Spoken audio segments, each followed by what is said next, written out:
السلام عليكم ورحمة الله وبركاته.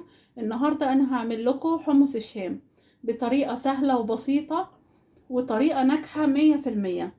إن شاء الله الفيديو يعجبكم. اللي يعجبه الفيديو يدوس لايك واشتراك ويفعل الجرس عشان يوصله كل جديد. هنا مكونات حمص الشام: حمص منقوع قبليها بيوم ومغسول كويس قوي، 2 طماطم، 1 جزر، 3 فصوص توم، بصلاية. هحط كل ده في الحلة ومعاهم معلقة سكر. هنا هحط معلقة سكر وهضيف عليها مية مغلية وهحطها على البوتاجاز. انا ضفت هنا مكعب مرقة دجاج علشان يبقى نفس الطعم اللي انتوا بتشربوه على الكورنيش.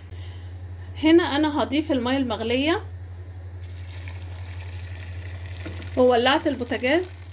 اول ما يستوي الحمص 3/4 سوا هشيل الخضار ده كله وهضربه في الخلاط.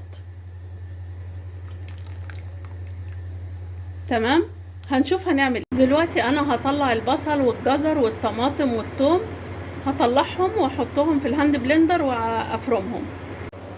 انا دلوقتي هعمله بالهاند بلندر. تمام،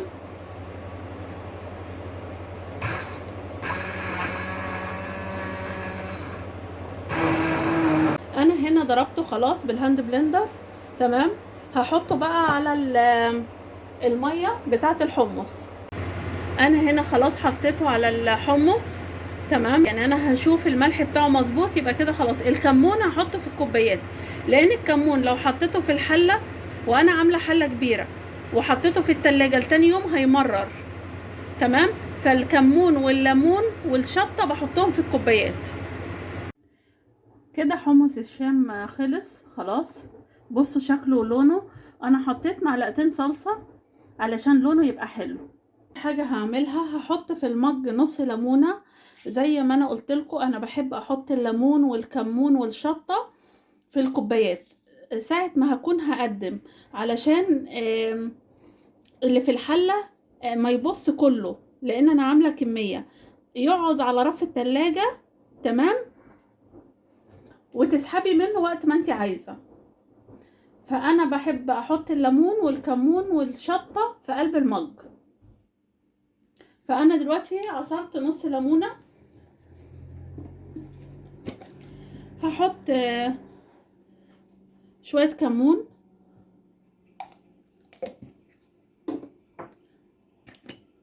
هحط شطه قليل عشان انا مش عايزه شطه كتير زي ما انتم شايفين كده.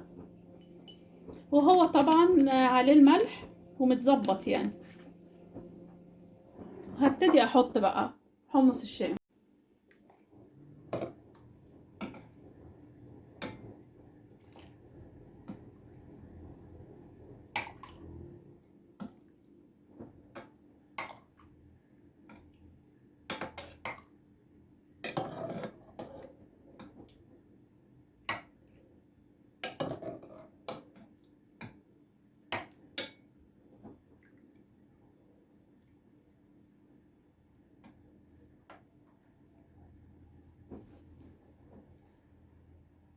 دي النتيجة زي ما انتم شايفين كده.